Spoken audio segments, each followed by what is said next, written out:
Thank you thank you to all of you for coming. And what I'd like to start with, but maybe I should just first thank Tom for inviting me and Karim for reminding me how old I am now.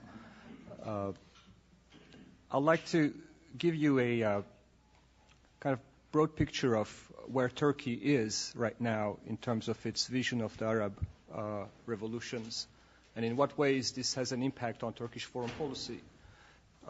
In many ways, as Tom said, if we divide the story into winners of the Arab Spring and losers of the Arab Spring, in many ways one can argue that Turkey is a big winner.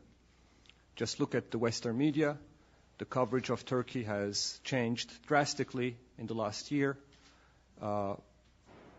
Look at the way the New York Times, Washington Post, or European media covers Turkey, from the big question of who lost Turkey, Turkey becoming an Islamist country allied with Syria, Hamas, Iran a year ago, especially after Turkey and Brazil brokered the nuclear deal and Turkey voted in the United Nations Security Council against sanctions to Iran. From that moment of who lost Turkey, today we're at a point where everyone is talking about Turkey as the role model for the region. And this is the same Turkey, this is the same government, yet the West has discovered that when it comes to looking at models for the region, when the comparison is between Turkey as a model and Iran as a model, the obvious winner is Turkey. Turkey has what came to be called a moderately Islamic government in power for the last 10 years. It has a booming economy, growing at 9-10%. Average growth for the last 10 years has been around 7%. Income per capita has tripled. GDP has doubled. So it's not only a political success story, but it's also an economic success story based on capitalism, entrepreneurship, and political stability at home. And in many ways, Turkey, before the Arab Spring, was also a winner of the situation because there was a vacuum in the Middle East.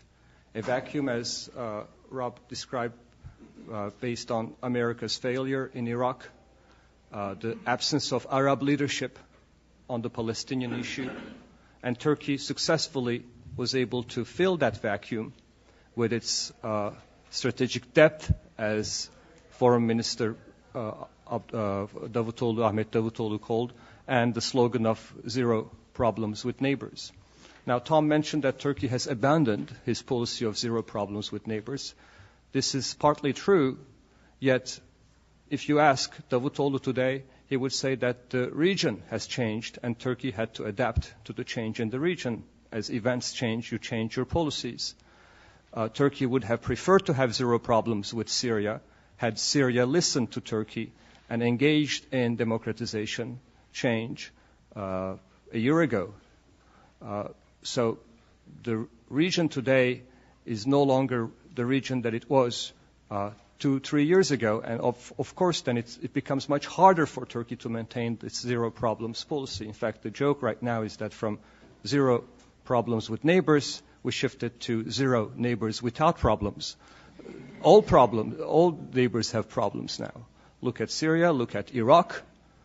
It took only 48 hours for Iraq, after the departure of U.S. troops, to go back to its very poisonous habit of sectarianism. And Turkey's main concern is that Iraq will once again return to the dark days of 2004, 2005, with a massive civil war between Shiites and Sunnis.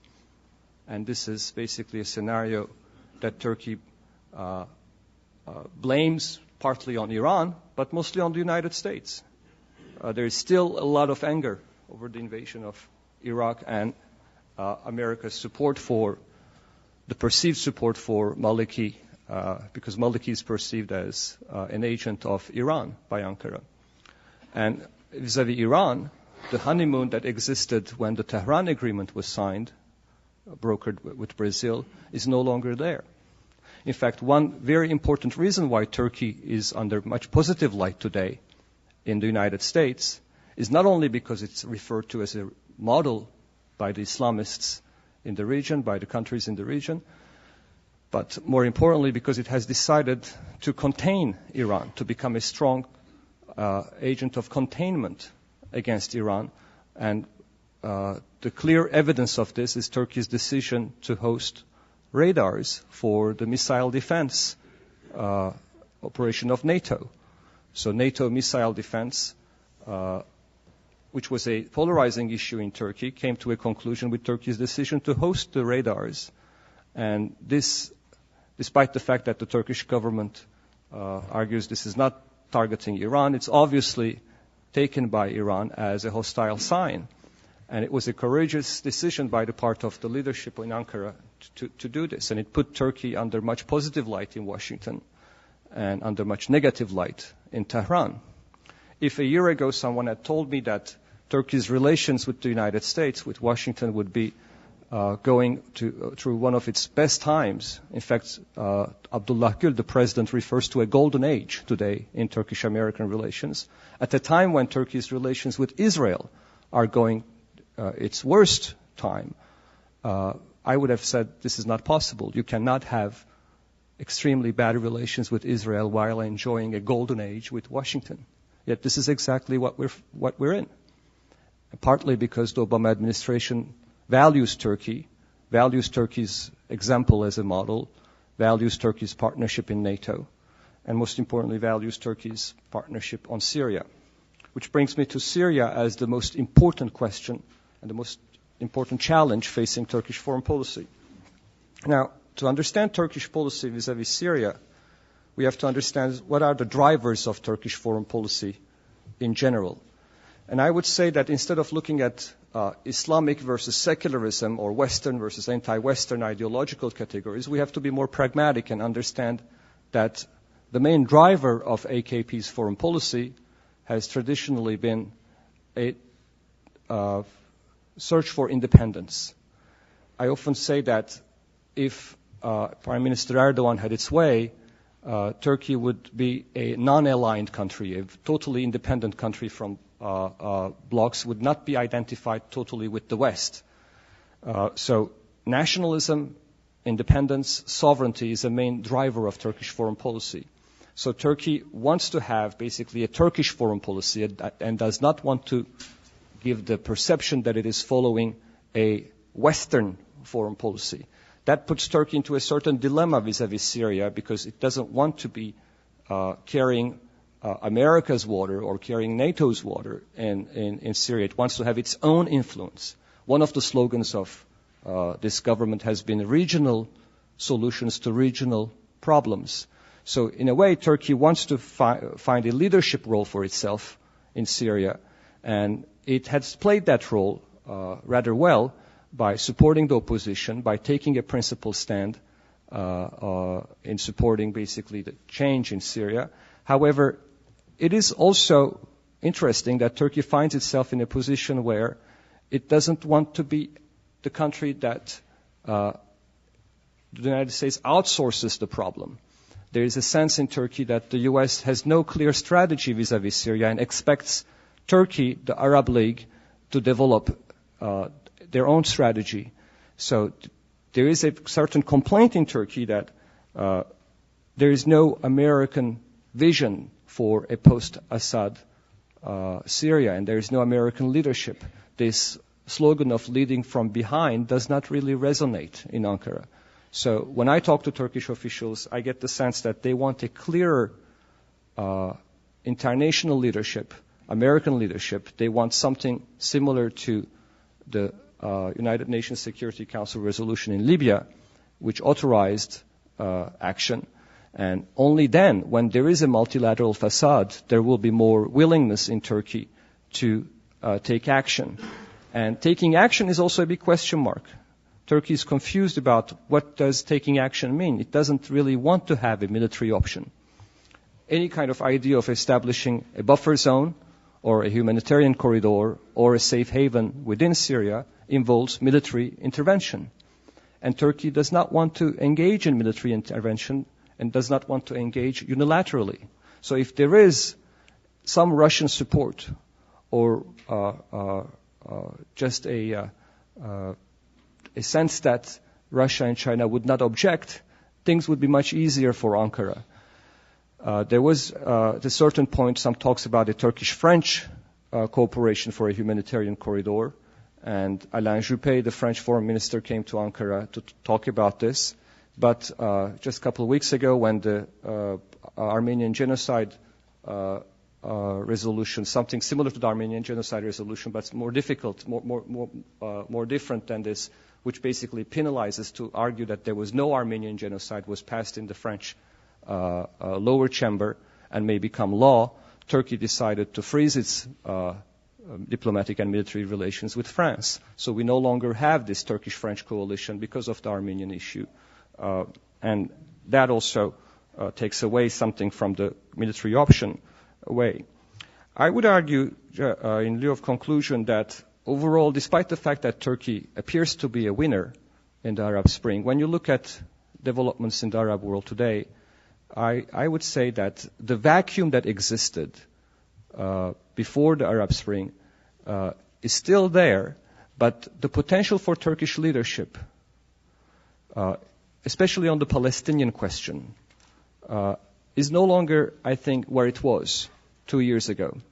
It's true that Tayyip Erdogan is perceived as a very strong leader, and it's true that this is in great part because of its stance against Israel. Yet, when you look at Turkish influence on the Palestinian question, you see that the changing Egypt has already in this last year, despite all its problems, despite all the problems in Cairo, this changing Egypt has more leverage now with the Palestinians, with Hamas, than Turkey. Look at the way the unitarian government was established between Fatah and Hamas. This is something that Turkey tried very hard and failed. Yet Cairo, Egypt, managed to take leadership and delivered on this issue much faster and better than Turkey did. Look at the negotiations about the release of Israeli soldier Gilad Shalit. Here, Turkey too tried very hard in the past, yet it's Egypt that at the end of the day got the credit. In many ways, we are at a point where Turkey is discovering the limits of its influence in the region. Yes, Turkey's soft power is on the rise. Turkey is perceived as a model. But on the most important issue, where there was a vacuum, I would argue Egypt is back. And Egypt will be back as the leader of the Arab world. And this will diminish, I think, Turkey's power, soft power in the region, in time. And Turkey will have to look at this situation from a different angle and ask itself what its comparative advantage compared to Egypt in terms of a regional power. If Egypt takes the leadership on the Palestinian issue, has more leverage, where can Turkey have comparative advantage? And this is not a rivalry. I'm not talking about a rivalry between Egypt and Turkey, but I'm talking about where Turkey is different and can provide basically more influence in the region. And that area is actually Turkey's secular identity. The fact that, despite the fact that we refer to Turkey now as an Islamist democracy, this is totally wrong. Turkey is not an Islamist democracy. Turkey is a very secular democracy. It happens to be run today by a government that comes from an Islamic background, which, by the way, denounces its Islamic identity. They don't call themselves Islamist. Turkey is a secular country, and Erdogan, when he went to Egypt a few months ago, made it clear that it is very important to be a secular country, which came as a shock to the Egyptian Muslim Brotherhood. So Turkey's secular identity, I think, is an important issue, and that will need to be emphasized in the future.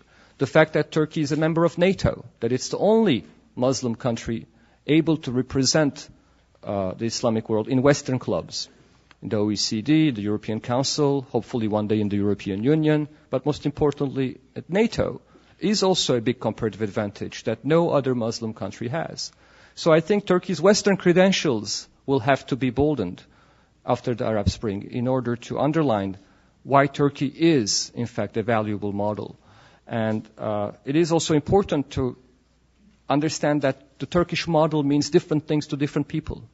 If you ask the Egyptian military, what they look at Turkey in terms of a model is not really the rise of moderate Islam, but the power of the Turkish military in the past and the role that the Turkish military played in terms of taming, as they call it, taming political Islam. Islam is very moderate, political Islam is very moderate in Turkey for a reason, according to many people who look at Turkish model as the influence of the military. Islam is moderate because there was a strong military that did not allow Islamist parties to have an Islamist agenda. In fact, the AKP today, Justice and Development, is the third reincarnation of political Islam in Turkey because predecessors have been banned either by the Constitutional Court or by the military. And each time political Islam reemerged in Turkey, it reemerged in a more moderate way and adapted itself to the red lines of Turkish secularism. So here is a different Turkish model for you, which is not about moderate Islam, but about the role of the military in taming Islam. And that's exactly how I think elements within the Egyptian military and elements within the Pakistani military look at Turkey. Their understanding of Turkish model is very different. So to conclude, let me say one more thing about the Sunni-Shiite divide. I think Turkey tries hard to avoid this sectarian divide. As I said, the division of the issue in Iraq, the fact that there is now the emergence once again of a Sunni-Shiite violence is very troublesome for Turkey. And Turkey is concerned about Saudi Arabia's and Iran's sectarian approach to problems. Yet, on the other hand, it is unavoidable that Turkey has some sympathy for the Sunni majorities and has concerns about the rise of the Shia and especially rise of Iran. There is this Cold War rivalry with Iran, and Iran is perceived as a country that has this sectarian agenda. And in that sense, on the one hand, Turkey tries to avoid the sectarian division in the region and tries to transcend it by appearing secular and above the fray of this kind of rivalries. On the other hand, public opinion in Turkey has, I think, deep sympathies for the Sunni majorities, especially the Sunni majority in Syria. I think the way the Turkish media, civil societies is covering the Syrian conflict has strong elements of emphasizing that there is an Alevite regime oppressing the Sunni majority. And that creates sympathy in Turkish public opinion for the majority in Syria. So Turkey is in a difficult position in terms of avoiding this Sunni-Shiite divide. It definitely wants to avoid it in Iraq, but when it comes to Syria, there is a sense that Syria has the Sunni majority and that the Shiite minority is oppressive. And the final point that I like to make is about the Kurdish problem in Turkey. If there is one issue that takes away from this kind of shining model of Turkey as a democratic model is the Kurdish problem. Turkey traditionally has been a status quo country that did not want border changes, political instability in the region for a major reason, because it doesn't want to have instability at home with the Kurds. If you have self-determination, if you have political change, regime change, democratization, sooner or later, this has an impact on the Kurdish problem in Turkey. And today, the Kurdish problem remains the Achilles heel of Turkish domestic and foreign policy. Just last week, an air raid by the Turkish Air Force mistakenly killed 35 Kurdish civilians. The Kurdish problem is getting worse in Turkey. The PKK is on the rise, and whenever you have this problem of violence, terrorism, it has a huge impact on democratization. So we have this kind of paradox in Turkey where the West refers to Turkey as a democratic model for the region, but on the other hand, at home, you have this growing violence and a major problem regarding human rights and freedom of expression when it comes to the Kurdish problem, where unfortunately people who support the Kurdish cause are perceived also as radicals and may risk going to jail. And so there is a cost to Turkish democracy when it comes to the Kurdish problem, and I believe Turkey's ability to provide a model for the region will be highly limited as long as it remains unable to find a peaceful solution to the Kurdish problem. I'll stop here and answer questions later.